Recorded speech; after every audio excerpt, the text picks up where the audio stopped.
Les grandes gueules. Le jeu des photos, une perception, une idée, un mot. Pour définir un leader d'opinion, une personnalité politique guinéenne. Oui, allez, avec notre invité ce matin, jeu de photos, mon cher Jacques. El Hadj Mamadou Sylla. El Hadj Mamadou Sylla, c'est un ami. Nos chemins ont divergé en politique encore. J'ai décidé de boycotter, en tant que membre du FNDC. Il trahit souvent. Lui, il a pris part. Il trahit souvent. Non, je ne considère pas que le fait d'aller aux élections était une trahison, mais le fait de m'attaquer un peu lorsqu'il a été élu en disant que j'étais aigri et qu'il me remplaçait. Allez-y, on s'en va. Docteur Ibrahima Kassori Fofana. Kassori Fofana était un ami de longue date. Était. Sur le plan politique, nos voix ont divergé. Amadou Damaro, Camara. Bon, je ne sais pas, Amadou Damaro, sa désignation à ce haut poste de responsabilité est pour moi un signe de radicalisation du pouvoir. Parce qu'il a incarné la violence verbale et a partagé la répression aveugle des manifestations. Il a défendu l'utilisation d'usage des armes à feu pendant le maintien d'ordre, a été un champion de la stigmatisation et de la haine ethnique. Bien. Tiangel, de l'UFDG. Tiangel, c'est mon collaborateur. En plus, il est bien habillé, monsieur le président. C'est son collaborateur, il a dit. Il a dit c'est son collaborateur, c'est tout. D'accord. Ousmane Gawal, en enchaîne. Oui, tout à fait. Mon collaborateur est mon ami. Voilà. Merci beaucoup en tout cas, Koto. Si vous avez un message évidemment à passer, des millions de lutteurs nous écoutent. L'UFDG, entre autres. Le peuple de Guinée vous écoute. Et là, c'est d'Alain Diallo. Bien. Mes chers compatriotes, la lutte contre la pandémie est devenue notre priorité, bien entendu. Mais on ne doit pas perdre de vue que nous sommes toujours dans le combat pour nos droits, pour la démocratie et le respect des droits humains. Votre engagement, votre détermination et votre abnégation ont permis incontestablement de limiter les conséquences désastreuses de cette gouvernance. Aujourd'hui, nous sommes aux portes de la démocratie que nous revendiquons, au seuil de la liberté et de la prospérité auxquelles nous aspirons. C'est maintenant plus qu'hier que nous devons chercher au fond de nous l'ultime souffle qui clôturera notre lutte. Du très fond de nos entrailles étouffées par les multiples violences d'Alpha Condé, par les violations récurrentes de nos droits, nous devons puiser la force nécessaire qui portera le coup de grâce à ce pouvoir kleptocrate et à bout de souffle. Oui, parce que vous l'avez compris, notre victoire ne nous sera pas offerte par ce pouvoir arrogant. Elle devra être reprise avec la puissance que cela exige. Je sais que vous serez au rendez-vous. Vous serez là où il faudra, au moment où il faudra, à l'appel du FNDC. Que chacun se prépare, que chacun se tienne prêt, que chacun remplisse son ventre de son ultime courage, parce qu'il sera hors de question qu'à la fin de cette année, nous continuions à vivre sous Alpha Condé. Merci. Merci beaucoup. Des grandes gueules. Merci beaucoup, monsieur le président. Et la cellule d'Alain Diallo était notre invité ce matin. La normale s'impose en norme. Le sens n'est plus sens. L'intelligence décriée et la médiocrité célébrée. Brisons cette inversion des valeurs. Bienvenue chez les grandes gueules de Radio Espace Guinée, en ondes depuis plus de 7 ans en Guinée. Tous les matins, émission exceptionnelle. Hein, voilà, franchement, ce matin, mesdames et messieurs, on va essayer de nous intéresser dans un instant évidemment, à ce autre sujet, il faut le dire. Comment parvenir donc à une action de riposte rapide, inclusive et participative dans le contexte guinéen. Nous posons cette question ce matin. Nous allons joindre dans un instant, si vous le voulez bien, Amadou Sow, docteur Diao Baldé, entrepreneur et expert donc en développement local du côté de l'Abbé. Je pense bien, il va intervenir dans un instant sur notre antenne. D'abord, quelques réactions de auditeurs avant de continuer. Voilà, si vous le voulez, du côté de la régie.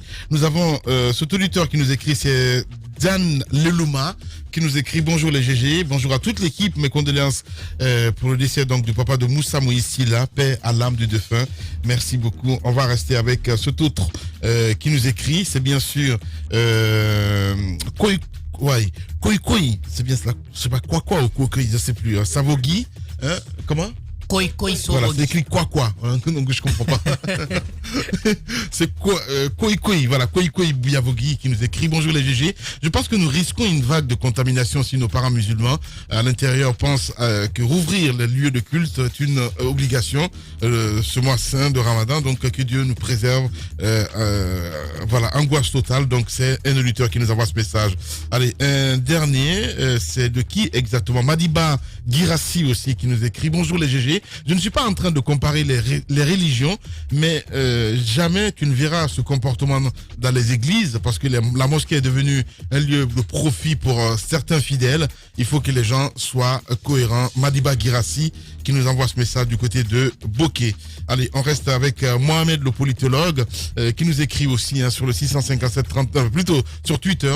Mohamed le politologue, donc ceux qui ont manifesté hier pour la réouverture des mosquées est un acte d'incivisme. Il ne faut pas, il ne faut pas plus. Ils ne sont pas plus religieux, que des gens de la Mecque. À un moment donné, il faut savoir garder raison. La mosquée est fermée. Depuis quand? Il pose la question. On reste avec Mohamed MC aussi qui nous écrit: Koya et Dubrika sont rattachés donc à la capitale Conakry. Il est impossible d'empêcher les gens de ces localités de circuler librement. L'État guinéen doit revoir tout ça. Donc merci beaucoup. Je pense que c'est le dernier. CKCK. Bonjour Lamine. Dites à Roby que le monde est lié par intérêt. Les imams ont raison. Même les médecins suivent leur intérêt. Donc il n'y a pas de mal à ça. Personne n'est honnête en Guinée. Commencez par les têtes. Voilà, c'est un auditeur qui nous envoie ce message. Siba engagé. Bonjour les grandes gueules. La ouverture donc des mosquées est un gros risque de contamination. Lui, j'en ai été victime. Donc il pose, je pense qu'il témoigne. On a Tierno M. Sal aussi qui nous écrit: l'État qui est censé de protéger nous tue avec des armes. L'ANSS avoue qu'il y a près d'une semaine que les cas positifs dans la nature, c'est-à-dire qu'on ne contrôle guère la situation. Je préfère mourir dans les mosquées que d'être tué par les gibiers. Voilà. Il y a des radicaux comme ça. Hein. Bien. Allez, notre rubrique. Nous partons sur le terrain. Monsieur Diao Baldé, bonjour. Oui, bonjour. Bienvenue sur Radio Espace et dans l'émission Les Grandes Gueules. Bien sûr, monsieur docteur Diao, avant d'aborder les questions d'inclusion, les questions de participation et de mobilisation à la base, vous qui avez été cadre du ministère du Plan, vous êtes affranchi à ces questions-là. On aimerait bien avoir votre avis sur ce qui n'a pas marché dans le plan qui a été proposé par l'État guinéen et qui peine à prendre de l'élan. Écoutez, je ne suis pas prêt pour répondre à cette question pour le moment, parce qu'en fait, on m'a dit que je devais répondre sur comment réfléchir sur les solutions. Effectivement. Vous n'êtes pas prêt à le faire. Pourtant, vous l'avez fait publiquement, monsieur Diao, sur ce plan de riposte.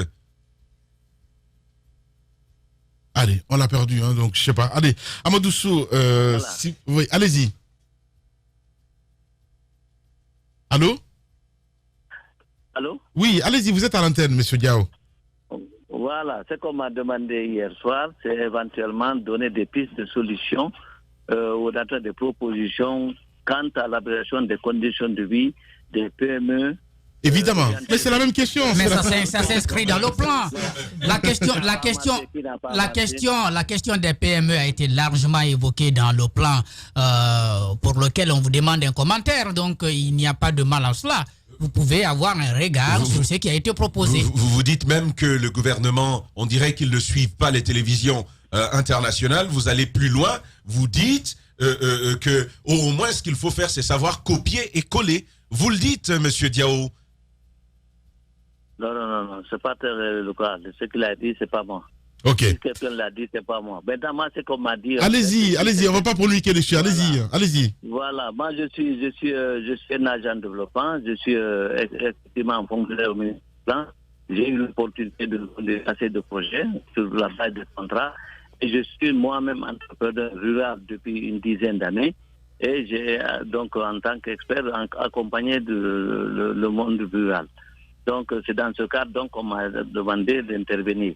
Si c'est effectivement on est dans ce cadre-là, je pourrais apporter ma petite contribution concernant la promotion du secteur rural. On y est. Allez-y, vous êtes à l'antenne. Voilà, ok.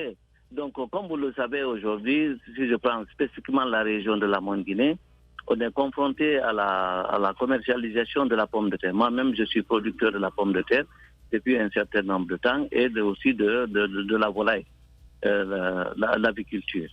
Donc aujourd'hui, les gens sont confrontés à ce problème. Et qu'est-ce qu'il y a en fait? Il y a des questions structurelles qui sont là, effectivement, qui ne sont pas tout à fait réglées. C'est au niveau de la chaîne de valeur des différentes spéculations. Si vous prenez la pomme de terre, donc en tant que telle, la chaîne de valeur n'est pas tout à fait mise au point. Parce que quand vous parlez de chaîne de valeur, il y a la production, il y a le transport, il y a la commercialisation, il y a la transformation. Donc, si les gens se sont beaucoup attelés sur la production, naturellement avec beaucoup de contraintes, parce que la semence elle-même, elle est importée avec des taxes perçues au niveau de la douane. Et puis, il n'y a pas une appréciation de la qualité de l'importation de la semence. On ne produit pas, malheureusement. Il y avait des initiatives qui avaient été lancées pour que nous puissions produire la semence de la pomme de terre à partir de Timina Bambadina avec la culture in vitro, malheureusement qui n'a pas prospéré jusque maintenant. Quand vous prenez maintenant l'aménagement des terres, c'est là également aussi un problème. Le niveau d'irrigation, c'est également aussi un problème. Donc au niveau de la production déjà, qui est la base de la chaîne de valeur, il y a des difficultés. Vous prenez maintenant au niveau de la transformation. La transformation en tant qu'elle-même, elle n'est pas tout à fait là, parce que quand vous dites la transformation, il y a toute une machinerie qu'il faudrait mettre en place et toute une organisation du monde rural qui puisse accompagner cette transformation. Bon, on nous a annoncé la construction effectivement d'une usine de pommes de terre. Malheureusement, jusque maintenant, ce n'est pas opérationnel, ce n'est pas en tout cas à l'ordre du jour, à ma connaissance. Donc ça pose un problème. Et si vous prenez au niveau des chambres froides, il y a eu des initiatives qui ont été accompagnées par la Banque mondiale, par la construction d'une chambre froide au niveau de Timilani. Mais la capacité est très faible par rapport à la production locale. Donc il faudrait y penser, construire des chambres froides dans les zones de production, notamment à Labé, à Mali et à Amou, pour qu'effectivement... Dans la situation actuelle, docteur, il y a beaucoup de producteurs dans la zone de la Moyenne Guinée qui disposent de quantités suffisantes, qu'ils n'arrivent pas à écouler. Il y a même des semences qui sont aussi à disposition, qu'on n'arrive pas à mettre à terre. Qu'est-ce que vous leur conseillez aujourd'hui en termes d'adaptation? Parce qu'il y a la crise qui est là, parce que ce que vous évoquez comme implication de l'État, peut-être, ça va être à l'avenir. Mais pour le cas présent, qu'est-ce qui peut être fait par chacun pour sortir, n'est-ce pas, de cette crise? Actuellement, au niveau de Madina, c'est lié au facteur de coronavirus. Parce qu'en fait, la consommation en fait a baissé. Les écoles sont fermées, et les restaurants sont fermés. C'est une question de demande. Les gens, donc parce que la demande n'est pas là. Maintenant, ce qu'il faudrait faire, c'est quoi? C'est à la rigueur faciliter l'évacuation de ces tonnes de pommes de terre, c'est-à-dire au niveau par la voie routière, ou dans les zones de consommation, notamment à Conakry, en Haute-Guinée et à Bokeh, etc. De deuxième alternative aussi, c'est faciliter la transformation. La transformation peut se faire, mais malheureusement, on n'est pas à ce niveau. Et de l'autre côté, c'est que l'État qu'est-ce que dans le un plan de producteur, riposte, dans le plan de riposte, un producteur qui n'arrive pas à écouler. Encourager. Oui, par exemple, on peut faire à l'image de ce qui a été fait dans d'autres pays. Peut-être l'État, en rapport avec la fédération, pour organiser l'achat de la production, essayer de diminuer, par exemple, au niveau de Conakry. Par exemple, ça, c'était par exemple, une alternative. C'est-à-dire que en rapport avec les différentes fédérations, fixer un prix et puis évacuer cette production au niveau de Conakry et dans les autres villes qui en ont besoin et que pour les soutenir. C'est un double avantage. Le premier avantage, c'est que vous mettez la nourriture à la disposition des personnes qui sont diminuées liées au confinement, mais de l'autre côté, vous encouragez les producteurs à ne pas perdre. Parce qu'en le perdant cette fois-ci, il y a des conséquences énormes après 6 mois ou dans les années à venir. Parce que, je vous ai dit ici, on vient de relancer la production de la pomme de terre. Sinon, les 3 dernières années, la production avait complètement baissé parce que les gens ne s'en sortaient pas. Moi, j'avais arrêté la production de la pomme de terre parce que, à un moment donné, on a bloqué l'exportation de la production locale. Et du fait qu'on ait bloqué l'exportation de la production locale, ça a encouragé les pays voisins, notamment le Sénégal, à se lancer dans la production de la pomme de terre. C'est pareil aussi pour les œufs. Donc on vient de relancer ça. Pour ne pas donc perdre complètement cette chaîne de production, de création de richesse, il faudrait que peut-être l'État y pense en rachetant toute la production au niveau de Timor-Dina et le mettre à disposition de la population qui en a besoin. Ça, c'est une piste de solution parce que je le disais tantôt qu'il faut réinventer tout. Vous, comment ça se passe dans le quotidien? Parce que Dieu seul sait, hein, on a eu avant vous dans cette émission, quand on a organisé la chaîne de solidarité, quelques artisans, j'ai envie de dire, qui ont des entreprises qui nous ont carrément dit que de ce fait, aujourd'hui, la perte, si je me souviens bien, Tama, tu avais évoqué ça, les pertes, parce que c'est quelqu'un qui vendait, par exemple, je ne sais... Par exemple, sur le poivron. Le poivron, voilà. Exactement, il y a un qui témoignait ici, un agriculteur qui témoignait, le kilo qui était vendu à 40 000, elle l'est aujourd'hui à 3 000 francs guinéens. Ce sont des pertes énormes, mais aussi en raison des restrictions qui sont imposées par l'État. Il faut réinventer la manière de produire, la manière de vendre, donc d'écouler son produit. De votre côté, comment vous vous y prenez et en quoi est-ce que ça peut être utile à ceux qui nous écoutent? Bon, je pense qu'il y a des solutions immédiates, mais des solutions aussi qu'il faudrait prendre au moins terme. Pour ce qui est des solutions immédiates, comme je le dis, c'est éventuellement voir dans quelle mesure racheter la production. Parce que, comme vous le savez, les matières premières là sont un point de vue semence. Sinon, les gens ne vont pas se retrouver. Et puis, les gens payent la douane. Aussi, ça, c'est extrêmement important de le signaler. Donc, pour ce qui est maintenant à envisager, vous imaginez aujourd'hui, si vous prenez le cas de la pomme de terre, vous avez des fruits surgelés qui arrivent en abondance à Conakry, qui sont dans les rayons des magasins, des supermarchés, etc. C'est bien normal, c'est bien déjà, mais qu'est-ce qui fait ça? C'est que si vous, dans des cérémonies, vous réunissez des personnes avec 5 sacs de pommes de terre, ils prennent énormément de temps, il y a énormément aussi de pertes, au point de vue poids même de la pomme de terre, et la qualité elle-même. Donc l'État devait encourager à ce que la production de la pomme de terre orientée vers les frites, soit par exemple se réalise. Et en considérant aussi toute la chaîne de valeur, c'est-à-dire que des machines de conservation, des machines aussi qui font les frites. Et là, au moins, ça crée de la richesse au niveau local. On n'importe pas en ce moment les frites surgelées, ça crée de l'emploi, ça crée de la richesse, et notamment pour les jeunes. Notre alternative, c'était de voir avec la recherche, avec les agents de développement des fédérations, quelle est la meilleure variété qu'il faudrait importer pour quelle spéculation. Parce que il y a des variétés qui sont aptes pour les frites, il y a des variétés qui sont aptes pour le purée, et il y a des variétés qui sont aptes, par exemple, pour d'autres. Mais par exemple lié à la pomme de terre. Bien. Ça peut être réglé à ce niveau. Merci. De l'autre côté, c'est que... Allez-y. On n'est plus par le temps, malheureusement. Allez-y, Dr Diao. Voilà. Donc, il y a cet aspect. Et de l'autre côté...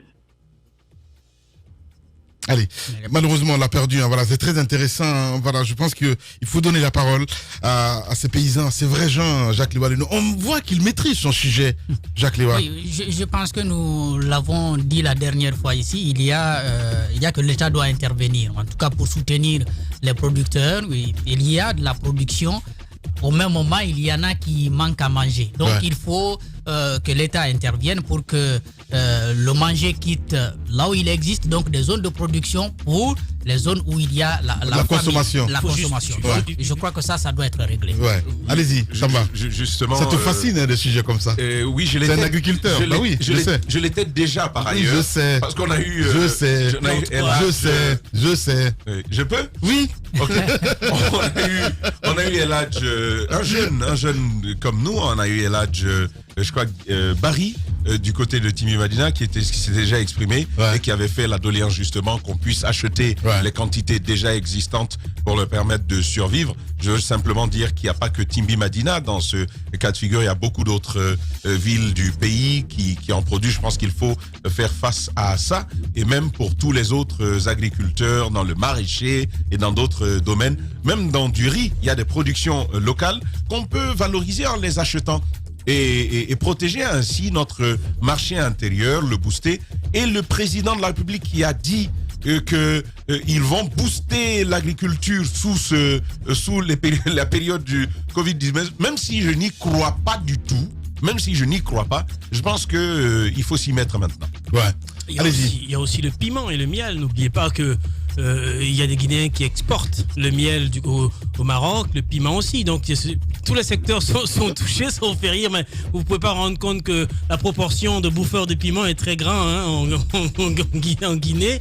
Mais ce qu'il faut dire, c'est que pour le cas spécifique de la pomme de terre, il faut juste organiser le transport. Ouais. Le transport, la pomme de terre, c'est en quantité du côté d'Alaba, Pita, Timbi Madina et tout ça. Comme Jacques Lewa disait, c'est d'ailleurs une piste de solution très, très importante. À Conakry, je ne vais pas parler de famine, mais c'est tout comme. On a faim, alors que la bouffe est en train de pourrir du côté de l'intérieur. Je pense qu'il faut organiser le transport. Il faut mettre en place au niveau des checkpoints des systèmes de dépistage pour chauffeurs. Comme déjà la mesure avait été prise qu'il faut 2 chauffeurs par camion, je pense que ça peut être une bonne piste comme ça d'organiser le transport de ces denrées-là. Et l'État subventionne un peu au niveau du transport. Et comme ça remonte. Et nous, on aura le ventre plein à Conakry. Ouais.